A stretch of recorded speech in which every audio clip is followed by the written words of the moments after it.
안녕하세요, JJ입니다.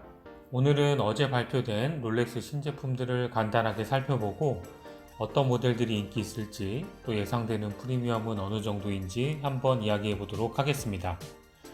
이번 신제품 발표에서는 해외 유튜버들이 예상했던 제품들은 거의 출시가 되지 않았고 단종될 것으로 예상되었던 GMT 펩시도 단종이 되지 않았습니다.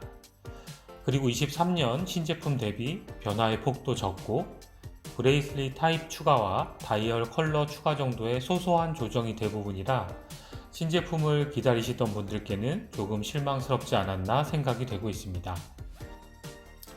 그럼 인기 모델 위주로 살펴보도록 하겠습니다. 첫 번째는 역시 제일 많은 관심을 받을 것으로 예상되는 GMT 마스터2 스틸 제품입니다. 2019년도에 단종되었던 116710LN과 유사한 디자인으로 재출시가 되었는데요. 기존 구형 대비 제일 큰 변화는 베젤이 블랙, 그레이 투톤으로 출시된 점과 주빌리 브레이슬릿이 추가된 점입니다. 이 제품은 구형 버전 단종 전에 서브마리너 블랙 데이트 모델보다 약간 더 인기가 없던 모델인데 단종 직후에는 서브마리너보다 높은 시세에 거래가 되었던 모델입니다. 개인적으로 그린 핸즈가 포인트가 되어 서브마리너보다는 좀 더 포인트가 있어 디자인적인 부분에서는 더 마음에 드는 제품입니다. 특히 이번에 출시된 주빌리 밴드는 대부분의 모델에서 오이스터 밴드보다 더 선호도가 높기 때문에 많은 인기를 얻을 것으로 생각됩니다. 개인적으로 조금 아쉬운 점은 베젤이 블랙 그레이, 투톤으로 출시가 된 점인데요. 최근 제가 작년에 출시한 GMT 콤비, 일명 꿀벌 모델을 보유했었는데 블랙 그레이 투톤 베젤이 펩시나 스프라이트, 배트걸의 투톤 컬러보다는 임팩트가 없고 색 조화도 제 개인적으로는 마음에 들지 않았습니다. 이 모델도 전체 스틸 모델이다 보니 서브마리너와 같은 올블랙 베젤이 전체적인 밸런스가 좀 더 잘 맞는 것 같고 출시 후 시간이 지나면 올블랙 베젤보다 평가가 좋지 않을 수도 있을 것 같다는 개인적인 생각을 하고 있습니다. 하지만 디자인적인 부분이 어쨌든 일단 제품이 판매가 되면 프리미엄이 많이 생길 것으로 생각되는데요. 출시 초반에는 오이스터 밴드 2,000만원 선, 주빌리 밴드는 2,200에서 2,300만원 선이 되지 않을까 예상하고 있고 시간이 지나고 어느 정도 공급량이 늘어나면서 가격이 안정되면 오이스터 밴드는 1,800에서 1,900만원 정도, 주빌리 밴드는 2,000만원 초반 정도에 거래되지 않을까 예상해 보겠습니다. 두 번째는 데이데이트 40mm 모델입니다. 로즈골드 금통이 없던 블랙 다이얼이 추가되었는데요. 리테일가는 5,750만원 정도이고 리셀가는 출시 초반 6,000 중반, 가격이 안정되면 6,000만원 정도에 자리 잡지 않을까 예상해 보겠습니다. 다음은 딥시 금통 모델인데요. 딥시 모델들은 워낙 사이즈감이 있고 무게도 무거워서 아시아권에서는 상대적으로 큰 주목을 받지 못하는 모델인데요.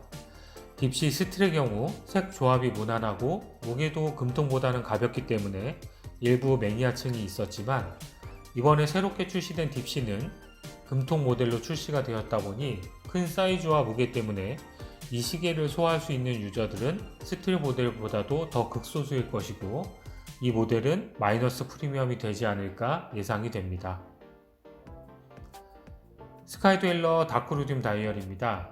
이전에 또 있었던 모델인데 주빌리 브레이슬릿으로 새롭게 출시가 되었습니다.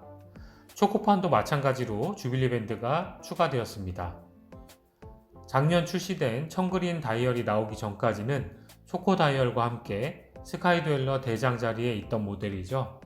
이 모델도 최고가를 찍었을 때 오이스터 밴드 제품이 1억 이상에도 거래가 됐던 만큼 인기 다이얼이었습니다. 신형 제품 출고가는 7,200만원 정도 되는데요. 최근 금통 제품이 인기가 적다고 하지만 다크루듐과 초코판 모두 출시 초반에는 1,000만원 이상의 프리미엄이 붙어서 거래될 것 같습니다. 또 이 모델은 1908 모델인데요. 요즘 인기 있는 아이스블루 다이얼로 출시를 했는데요. 아직 드레스워치 쪽은 랑에나 바제론, 브레게 같은 쪽의 선택지가 많고 좀 더 선호되지 않을까 예상하고 있습니다. 뒷면은 이렇게 시스루백으로 만들어졌는데요. 역시 하이엔드 브랜드들의 디자인과는 갭이 조금 있어 보입니다. 개인적으로는 기존의 무난한 컬러의 다이얼들이 드레스워치 컨셉에 좀 더 잘 맞지 않을까 이렇게 생각이 됩니다. 워낙 많은 제품들이 출시가 돼서 인기가 있을 것으로 예상되는 모델들 위주로 살펴보겠습니다. 영상이 너무 길어질 것 같아 가지고요. 스카이듀엘러 주빌리 모델도 화이트 다이얼로 추가가 됐고요. 역시 큰 인기는 얻지 못할 것으로 예상하고 있습니다. 데이데이트 모델들도 여러가지 추가가 됐고, 인기가 있을 만한 제품은 그린 다이얼인데요. 이전 36mm 옴브레 다이얼의 바게트 다이아 제품으로만 출시됐던 모델이 다이아 없이 40mm 제품으로 출시가 됐습니다. 옴브레 그린 다이얼은 개인적으로 좋아하지는 않지만 이 모델 역시 36mm 때 인기가 많이 있었기 때문에 더 사이즈업이 되면서 40mm가 됐으니까 프리미엄도 붙어서 이렇게 거래가 될 것 같습니다.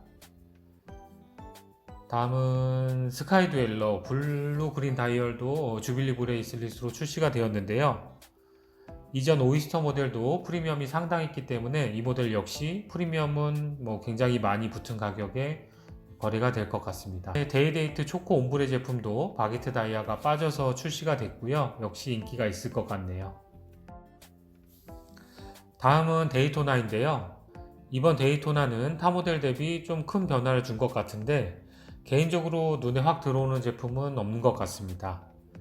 특히 트라페즈 컷 다이아몬드라고 예전에 데이토나 레인보우 같은 데 적용이 됐던 것과 유사한 디자인으로 해서 베젤을 새롭게 만들었는데요.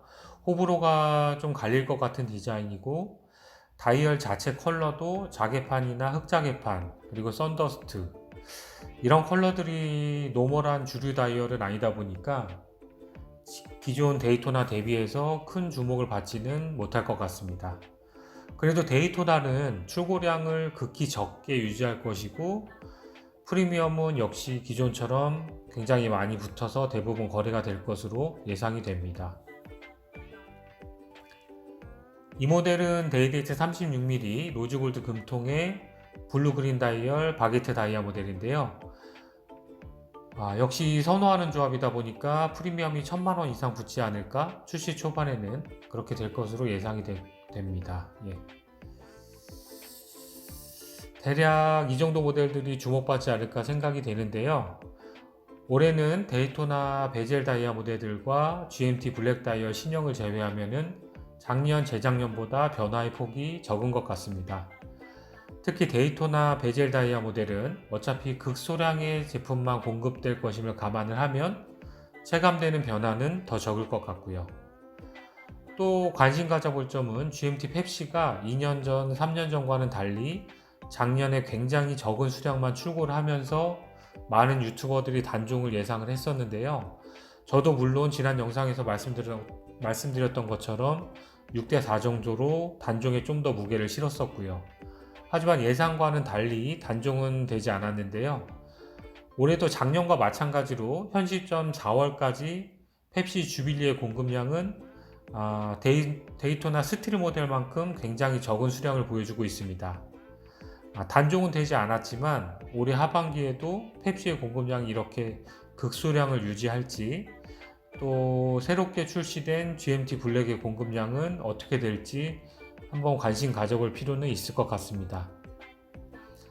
마지막으로 바라는 점은 한국 시장은 이제 시계 시장이 워낙 마켓 볼륨이 작다 보니까 신제품 발표 이후에 굉장히 오랜 시간이 지난 후에 이제 신제품이 롤렉스 코리아에 입고가 되고 각 대리점으로 전달되면서 판매가 되고 있는데요. 롤렉스 좋아하고 많은 관심을 가져주시는 분들이 많은 만큼 이번에는 다른 나라들처럼 좀 빨리 신제품들이 입고돼서 판매가 됐으면 하는 바람을 갖고 있습니다. 영상 시청해주셔서 감사드리고요. 저는 매월을 업로드하고 있는 인기 모델 시세 영상으로 5월 초에 다시 인사드리겠습니다. 감사합니다.